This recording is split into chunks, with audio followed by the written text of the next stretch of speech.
Hello, lovely boys and girls. You're welcome to my class at JC Best Schools online tutorials. Yes, it's time for English language, and today we'll be writing a story. By the way, this lesson is for Basic 2. So if you're in Basic 2, pay serious attention, okay? So today, the specific objectives, things I'll be holding you responsible for is 1. You should be able to define a narrative composition, very important. Don't end this lesson without knowing the definition. 2, you should be able to give me the features. At least you should be able to mention some things that I'll see in the narrative to know that this one is narrative. And at the end of the day, we'll be writing a story titled The Disobedient Child. Very important. So pay attention so that you can write the story, okay? So let's start with the definition. Remember, we're looking at narrative composition. What is a narrative composition? Yes, narrative composition is a composition that tells a story or describes an event. A composition that tells a story or describes an event. You know, we have different types of composition. Some composition describe people. They just tell you what people look like, what they feel, what they like, and stuff like that. That's one, nothing is happening. Some stories will focus on, some writings will focus on arguments. We try to convince somebody that no, this one is better than that one is better than that one. That is not a narrative composition. But anytime you see a story, oh, a long time ago, they lived this, that, wow, that's a narrative composition.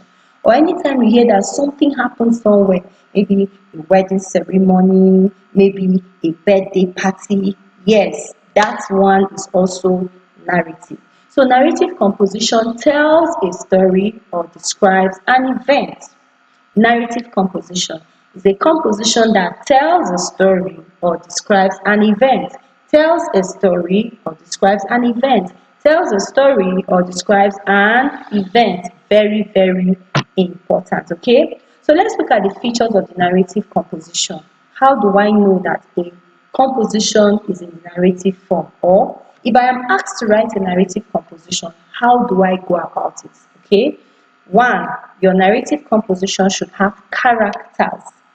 Every story has participants, and these participants could be people, could be animals, could be spirits, could be monsters, could be fairies, could be elves, just anybody at all that is moving and talking and acting. They are called characters, that is participants. If you are the type that watch cartoons, for example, SpongeBob. SpongeBob is a character. How do I know? Because in that story, he's active. He goes about talking and walking and singing and playing.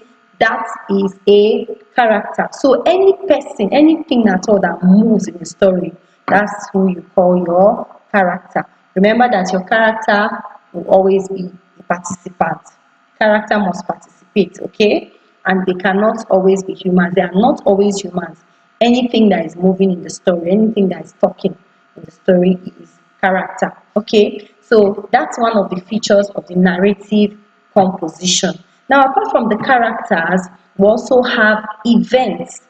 A narrative composition will not be complete if nothing happens in the story, okay? So every story focuses on actions that took place. If you're writing, make sure something happened in the story. Something will always happen. Something will always happen. The people you have mentioned, that is the characters, will go about doing something, okay? Maybe they are partying, maybe they are gisting, they are discussing, maybe they are dancing, they are walking, but they should be doing some things. So things must always happen in a narrative composition. Very, very important. If you don't have events, that is actions in a piece of writing, you cannot call it a narrative composition. Okay, so we're still looking at features of narrative composition. What else do we have? We have the setting. The setting is the place where the story took place. Every time you are telling a story, please tell us where the characters are, where they are staying, what the environment is like. Okay, some stories can take place in a bush, some can take place by the riverside, in the forest, and in the football pitch, and in a school, in a church, by the roadside. You see, stories must always take place somewhere. It can even be in a village. You know, some of those stories I'll say, a long time ago, there lived a boy in the village of, yes, that village is setting. So when you're writing your narrative composition, be careful to tell us the place, mention a place. Your place may not just be the village now, it can even be the room. You went to the room, it can be a house, but there should be somewhere the story took place, okay? Very, very important. Now, apart from the setting, another feature of narrative composition is time. Always show the time the event took place. Very, very important. Always show the time the event took place. Events cannot just happen like that. You can say something like 3 years later. If you are not even sure, you don't want to give a specific time, you can say a long time ago. You see, that's also time. You can say in the evening. You can say when his mommy returned. That's time too, okay? You will show us when the action took place. Show us relative time, like, you know, days or months or hour, okay, morning, evening, 2 years, 3 years, something like that. So your story should have time. Very, very important as well. I said your story should have characters. There must be people in that story that are doing something. There must be events, those things that those people are doing. Okay, there should be setting, the place where all these events are taking place, where these characters are. And now we said there should be time. Okay, we're still looking at features of the narrative composition. Your story, there should be plot in your writing. Now, plot does not mean you mention the word plot. Plot means that you should arrange your story. Okay, start, for example, by introducing the story to us, maybe the people in the story, where they live, how long ago. Then go ahead to tell us what happened. Tell us maybe the person did something that he shouldn't do. Then when he did that, what now happened? So your story must be arranged. First of all, these are the people, these are their behavior, these are the places they live, or this is the place where they live. These are the things the boy was asked not to do. This is how he now behaved, and then this is the consequence. Your story should be arranged in an orderly manner. Very, very important. Every good writer arranges his work, and that's why you even write in paragraphs. You don't write in lines, and don't number your work, please. So paragraph 1 lead to paragraph 2 and to paragraph 3, like that. That's what you call plot. Your story should be arranged in an orderly manner. Very, very important. Now, every story has a lesson to teach. So, this story you are going to tell us, remember our topic is the disobedient child, right? There should be a lesson.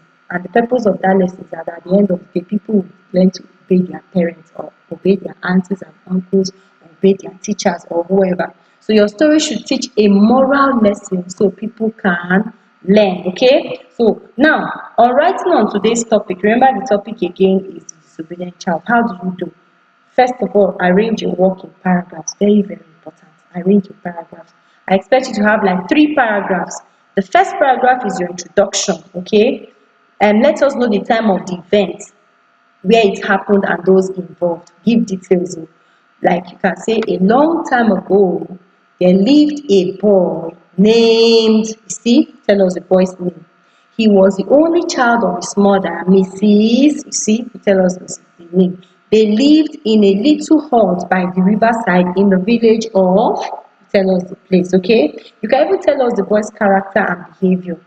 He will not listen to his mother whenever she talks to her and things like that. So when you are doing this paragraph 1, give details. Very, very important. Okay. Now when you're done with your paragraph 1, your paragraph 2 is the body.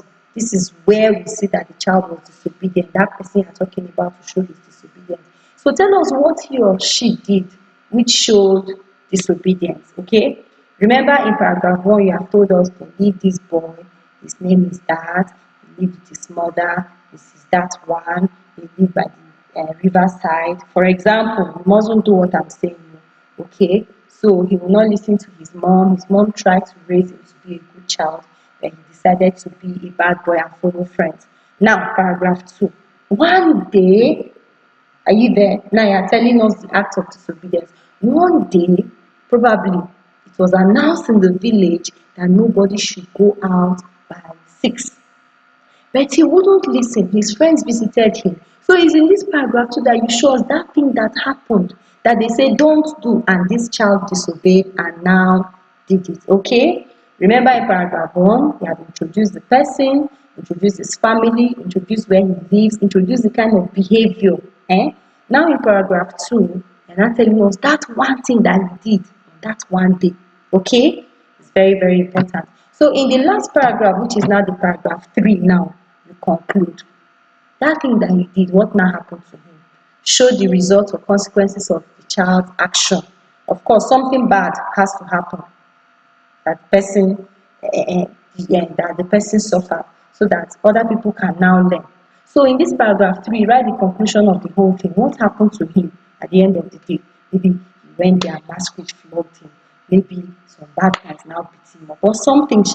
Depends on the story you are writing. Okay, so make sure you write 3 paragraphs. Paragraph 1 is the introduction, where you tell us about the person, the family, where they live, and his behavior. Paragraph 2 is that day that he decided to be a bad boy and disobey his mom or dad. Paragraph 3 is what now happened to him, and then the lesson he learned. Okay, very, very important. Now this is a sketch of what your writing should be like, and this is a sketch. I told you whenever you are writing, you arrange in paragraphs. So if this is your note, now this is how I expect you to write, okay?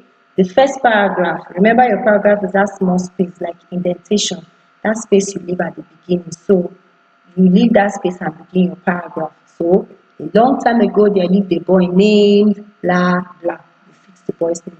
He was the first child of the mother's name. Okay, he was from which village was he from? Tell us and give us other details we need to know about this child. Okay, now in your paragraph 2, remember, now tell us what happened one day. One day his mother wanted to go out and asked him to. What is it that the mother told him to do? Maybe the mother said, don't go out. Or maybe she said, okay, arrange the room. Or maybe she said, do something. Okay, but he would not listen. As soon as the mother went out, what did he now do? Write that thing that he did, okay? That bad thing that he did that he shouldn't have done. Then, at the end of the day, what now happens to him? So, at the end of the day, what happened to him is the bad thing that will happen to him that all of us will now learn. Yeah, if only he had listened to his mother, this thing wouldn't have happened to him. Okay? So, this is what you're going to do. Remember, you are going to write on this disobedient child. And you are writing 3 paragraphs. And remember, the story is a narrative composition. So in this story now, I want to see the characters, the boy, his mother, maybe his friends, okay, and any other person around. I want to see the setting, the place where the things happen. So you have to mention the name of a town, okay. I want to see the events, things that happened, what this boy did, what his mother did, what he suffered from. It's very, very important, okay. The setting is very important, okay. Now arrange your story. We talked about plot. Your story should be arranged in an orderly manner. Don't forget to put time. It can be morning, evening.